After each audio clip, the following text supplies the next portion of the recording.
Reka tubifurize ibihe byiza bakunzi babiza TV Rwanda, reka tubifurize kandi ibihe byiza muri uyu mugoroba n'amakuru atandukanye abagiye acaca ku mbuga nkoranyambaga.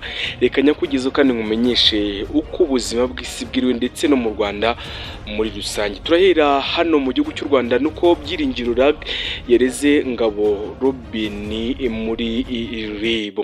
Uyu kandi yitwa Marina yavuze impamvu yasibishije indirimbo yakoranye na Yamano mu majyaruguru y'u Rwanda. Rero ubwo ni mu gihugu cya Uganda nuko Uganda yavanye ingabo zayo mu hariya Ibutembo, Kivu y'Amajyepfo nayo imirwano ikaze hagati ya ingabo za FARDC ndetse na M23 yakomeje kandi ibintu byakomeye cyane. Naho kandi n'ubundi muri Repubulika ya Demokarasi ya Kongo nuko abadepite barashinja kamere gukingira leta ikibaba aho gukora akazi ke muri rusange. Abaturage kandi batangiye kugira amajanja Perezida Mnangagwa, ubuzima bwe ukabona ko byatangiye kuba akasamutwe. Mu Bushinwa rero bwahaye uburenganzira indege zitagira abapiloti zitwara abagenzi maze zibaha uburenganzira bwose kandi busesuye. Ngozi ubwo ni hariya mu gihugu cy'u Burundi nuko umushinjacyaha mukuru wa Repubulika yatawe muri yombi. Nitwa Eric Nshimimana, naho iyi ni Biza TV Rwanda muri kumwe, ubuvumbuzi, siyansi, ubushakashatsi bucukumbuye, imikino n'imyidagaduro byose n'ahandi wabisanga atari kuri Biza TV Rwanda.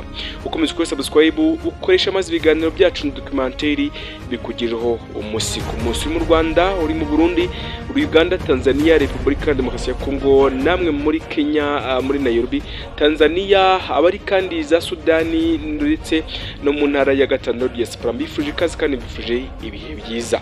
Nitwa Nshimimana Eric.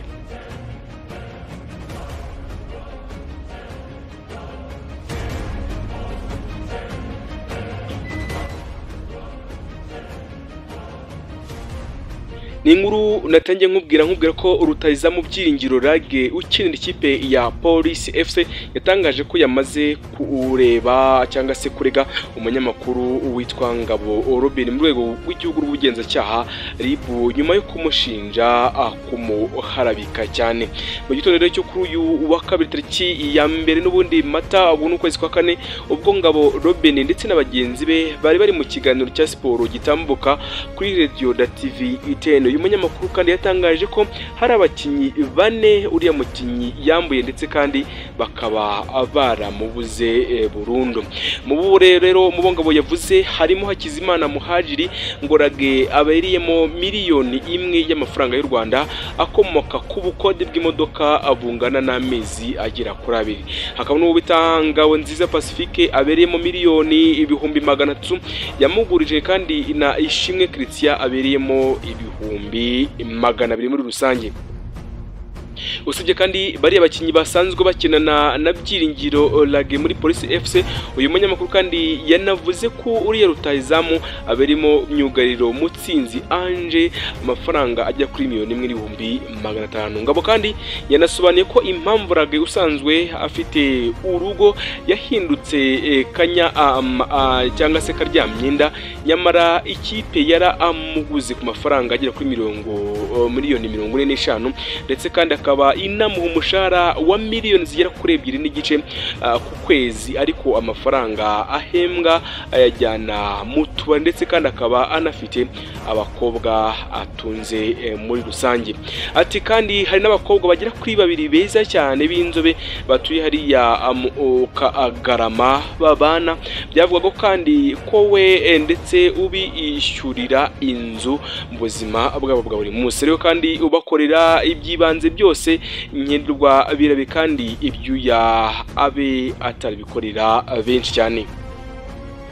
By'urongero RAG mu kiganiro yahaye SKFM yavuze ko uriya munyamakuru yamuharabitse kuko nta madeni abereyemo bagenzi bati ibyo ntabwo ari byo cyane rwose ati mwababajije bababwira ko mbafitiye amadeni koko ntabwo ari byo gutangaza ibintu abantu bakubwiye utabanje gusuzuma ngo urebe ko ari byo ati namakosa cyane ni ugusebya umuntu kandi ntabwo ari byiza. Yakomeje kandi agira ati mu hajiri nta modoka namukodesheje kandi mfite ubutumwa bw'ibyo naganiriye na Ange Mutsinzi nkimara kubyumva ibyo kandi ntabwo ari byo nibihuha rwose ntabwo nzi uko biri guturuka nta muntu wigeze umpamagara ngo ambure no kumbeshyira. Uyu mukinnyi kandi yunzemo ko yamaze gutanga ikirego muri RIB kandi ntababeshye maze gutanga ikirego ati kuko yampa arabitse cyane kandi birenze uko nabitekereza ati Ngabo Robin nuwe nagiye kurega nta kibazo mfitanye nawe kuko turi n'inshuti mu buzima busanzwe ati ikintu cyantunguye kikanantangaza n'ukuntu yavuze ibintu atabanje no kumamagara. Na nimero ye ngira namwandikiye kuri Instagram mumenyesha ko yakoze amakosa ngiye gutangaza ikirego kugira ngo atazongera inzira kandi ibiganiro ntayo sinzi icyo naganira nawe ati nageze kuri RIB kandi sinasubirayo. RAG rero yagize muri Police FC mu ntangiriro z'uyu mwaka n'ubundi nyuma yo gutandukana na FK Sandviken yo muri Sweden yaramaze gukinira igihe gito cyane. Ngibi rero byabaye kuri uyu mugabo Robin ibyo bishobora kuba byaba bigiye kuba akasa mutwe akanukeye ko n'ubundi muri social media niho nabanje cyangwa se muri entertainment umuhanzi Marina ibye bihagaze gute. Umuhanzi rero Marina Debula yasobanuye impamvu yatumye asaba gukuraho indirimbo yakoranye ndetse na Yamano kuri YouTube. Avuga kandi byatewe no kutubahirizwa kw'amasezerano yari yashyizweho mbere yuko iyi ndirimbo isohoka. Mwitangazo kandi yashyize hanze Marina yagaragaje ko ari umuntu ukunda gukorana n'abandi bahanzi ariko ko ashyira imbere ubunyamwuga ndetse no kubahiriza amasezerano mwagiranye. Yavuze kandi ko iyi ndirimbo yasohotse mu buryo butandukanye n'ibyo byumvikanyweho bituma kandi afata icyemezo cyo kuba yayisiba kuri YouTube. Ati nshimishwa no gukorana n'abahanzi bagenzi banjye yaba bamaze igihe cyangwa se abatangiye ariko ni ingenzi ko twese twubahiriza ibyo twumvikanyeho kandi tugakomeza umwuga wacu mu buryo bwizewe. Indirimbo kandi twakoranye na Yamano yasohotse mu buryo butandukanye cyane n'ibyo twarameranyijwe kandi niyo mpamvu nasabye ko yakorwa kuri YouTube. Uyu muhanzi kandi yavuze ko atafashe iki cyemezo byoroshye cyane ahubwo yagendeye ku kurinda umwuga we ndetse no gukomeza umurongo yiyemeje gukora umuziki w'inararibonye kandi wubahiriza ubunyamwuga. Yongeyeho kandi ko nubwo akomeje gushyigikira impano nshya atazigera yihanganira ibikorwa bidafite ubunyamwuga cyangwa se bitubahiriza amasezerano. Indirimbo rero Marina yasabye gukuraho yari yasohotse kuri YouTube ariko tariki ya 24 Werurwe iza gukurwaho buno uyu mwaka n'ubundi 2025 nibwo kandi yakuweho nyuma y'icyifuzo cy'uyu mukobwa mwiza cyane. Marina kandi yasoje ashimira abafana be ku urukundo bamugaragariza asaba kandi gukomeza kumushyigikira ndetse no gusobanukirwa icyemezo yafashe muri rusange kuko cyagombaga kurinda umunyamwuga bwe. Reka tunyakirere hano mu gihugu cya Uganda ibintu nabyo bikomeje kuba byakomera. Uganda ingabo zayo zamaze kuva ibutembo. Igisirikare cya Uganda UPDF kuri uyu wa kabiri cyavanye ingabo zacyo mu mujyi wa Butembo uherereye mu ntara ya Kivu y'Amajyaruguru. Mu gitondo rero cyo kuri uyu wa kabiri nibwo ingabo za Uganda zavuye muri uyu mujyi izisubira iwabo. Umujyi kandi w'ubucuruzi wa Butembo uherereye muri teritwari ya Lubero ukaba kandi umwe mugize intambara ya Kivu y'Amajyaruguru. Intara ya Kivu y'Amajyaruguru imaze igihe inyeshyamba zo mu mutwe wa 23 zirwaniramo. Kuva kandi ingabo za Uganda zatangaza ko ziteganya kuvamo, abaturage bahise batangira kwigaragambya nyuma yo kugira impungenge z'uko UPDF nigenda M23 izahita ifata uriya mujyi. Abanyabutembo kandi banafite impungenge z'uko umutwe w'iterabwoba wa IDF ushobora kongera kubagabaho ibitero. Iki cyemezo kandi cyamaganywe na societe civile y'Ibutembo biciye muri Pepine Kavota uyobora uyu mutwe cyangwa se iri huriro rya societe civile. Uyu kandi uyu yamenyesheje UPDF ko niba yafashe icyemezo cyo kuva muri uriya mujyi igomba no kuva mu bindi bice bya Repubulika ya Demokarasi ya Kongo ingabo zayo zibarizwa mu makuru. Kandi avuga ko nyuma yo kuva Butembo ingabo za Uganda zahise zerekeza mu wundi mujyi wa Benin naho uri muri Kivu y'Amajyaruguru muri rusange.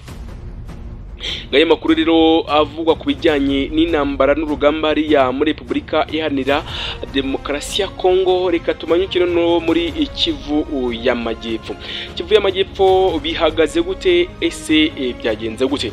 Nuko kuva muri Kivu y'Amajyepfo imirwano ikaze hagati ya FARDC ndetse na M23. Uyu mutwe kandi wa M23 kuri wa kabiri waramukiye mu mirwano ikomeye cyane n'ihuriro ry'ingabo za leta ya Repubulika Iharanira Demokarasi ya Kongo mu bice bitandukanye by'intara ya Kivu y'Amajyepfo. Amakuru kandi avuga ko kuri uyu wa kabiri M23 yigaruriye centra ya Lusuku ugana Baraka. Usibye kandi imirwano yo muri Minembwe, amakuru kandi avuga ko inyeshyamba za General Sultan Makenga zaramutse zirwanira n'ihuriro ry'ingabo za leta Nyaangezi. Amakuru kandi avuga ko ingabo za leta ndetse n'abazarendo bateye ibirindiro bya M23 biherereye muri ikariya gace kari kuri ibirometero bibarirwa kuri 20 uvuye Bukavu, mbere y'uko kandi itangira kurasa nabo kugira ngo barasane. Bivugwa kandi ko nyuma y'amasaha menshi cyane M23 yaba yirukanwe cyane muri centre ya Munya inazwi nka Nyangezi Center aho yari kambitse. Ngo kandi za leta kandi zirashinjwa kwicira Inyangezi abaturage b'abanyamurenge bari mu rusengero barimo barasenga, barimo ubona bibiri mu masengesho yabo ya buri munsi, ariko ingabo za Kongo zibamishaho urufaya. Nubundi tukirano muri Repubulika Iharanira Demokarasi ya Kongo nuko bamwe mu badepite barashinja Kamere gukingira leta ikibaba aho gukora akazi ke. Abatavuga rumwe n'umutegetsi bo mu nteko ishinga amategeko bahagurukiye kurwanya ubuyobozi bwayo bwa Vital Kamere ndetse n'abandi bari kumwe cyangwa se n'abandi bambara ibi. Imbere kandi itangazamakuru kuwa mbere tariki ya 31 Werurwe mwaka 2025 Christian Mwando Nsimba, perezida w'itsinda ry'abadepite bakomoka mu ishyaka Ensemble pour la République, yamaganye kandi kuba inteko ishinga amategeko itagenzura guverinoma cyane cyane ku bijyanye n'ishyirwa mu bikorwa by'ingengo y'imari muri rusange. Mu kwamagana rero ikibazo nuko Christian Mwando aricuza kuba inteko ishinga amategeko idakora bityo guverinoma ikaba ikwiriye kuba yakegurwa cyangwa se ikaba ikingiwe. Christian rero Mwando Nsimba abyamaganya agira ati inteko ishinga amategeko ntabwo ikora, guverinoma kandi irakingiwe cyane, ntabwo tugenzura imishahara cyangwa se ngo tugenzure abantu ku rugamba, nta bushobozi kandi rusange bwo gucunga ingabo, rewe atwarakikishijwe cyane abantu bose turoca turarumira. Muri uwo kandi buryo nyine arashinja ibiro biyobowe na Kamere kwanga kenshi imigambi ndetse y'abadepite itandukanye ibihugu ireba ndetse na guverinoma. Uyu muze kandi watowe muri Tanganyika yongeyeho ati niyo twohereje ibibazo byanditse cyangwa se mu magambo, ibiro bigaragaza ko bidashishikaje kandi niba bishyire muri gahunda zabo.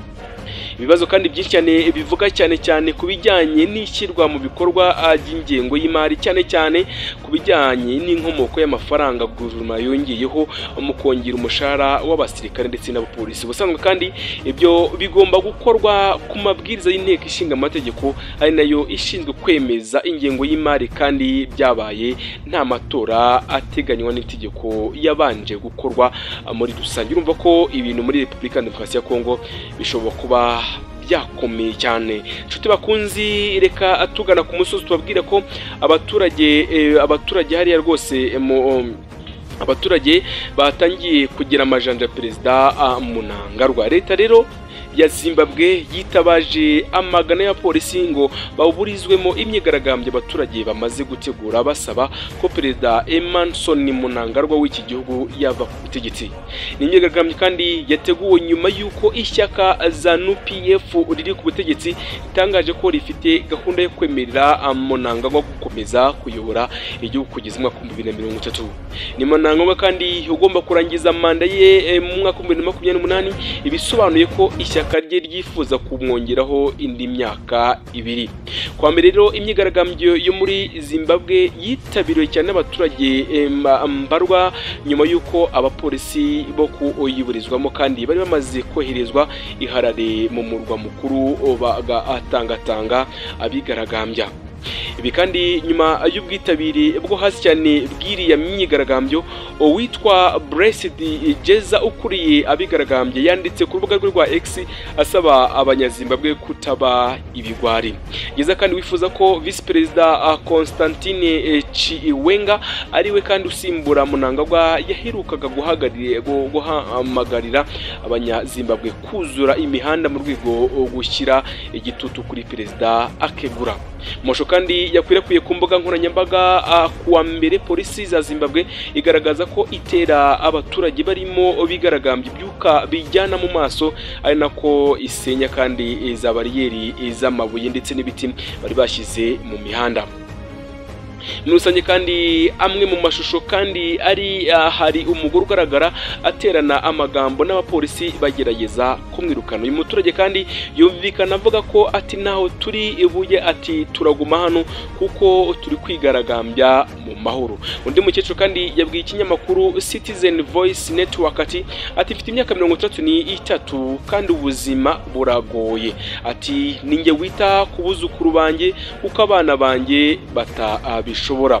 Uyu kandi yunzemo ati turashaka ko General Constantine Chiwenga afata ubutegetsi, nubwo uyu mujenerali ntacyo aratangaza ku byo abaturage be bamusaba. Reuters kandi yavuga ko usibye iharare mu murwa mukuru, mu yindi mijyi itandukanye naho kandi ibikorwa birimo iby'ubucuruzi ndetse n'amashuri yari yafunze imiryango, ndetse kandi n'urujya n'uruza rw'abantu rwagabanutse mu mihanda. Hari kandi by'umwihariko umutekano wamaze gukazwa cyane, dore ko ibice bitandukanye by'uyu mujyi kandi byuzuyemo abapolisi ndetse n'imodoka z'abapolisi zicunze umutekano, muri rwo kandi bwo kuburizwamo imvururu zishobora kwaduka kubera imyigaragambyo. Emmerson Mnangagwa kandi abanyazimbabwe batangiye kugera amajanja ni perezida w'iki gihugu ku mwaka wa 2017 ubwo yasimuraga kandi ubutegetsi Robert Mugabe wari umaze guhirikwa ku butegetsi n'ubundi. Nshuti bakunzi babiza TV Rwanda, reka mbifurize ibihe byiza, mbifurize gukomeza kugubwa neza, Nyagasani abarinde kandi abahe umugisha. Nitwa Nshimiyimana Eric, nandi nebuza nawe gutaha.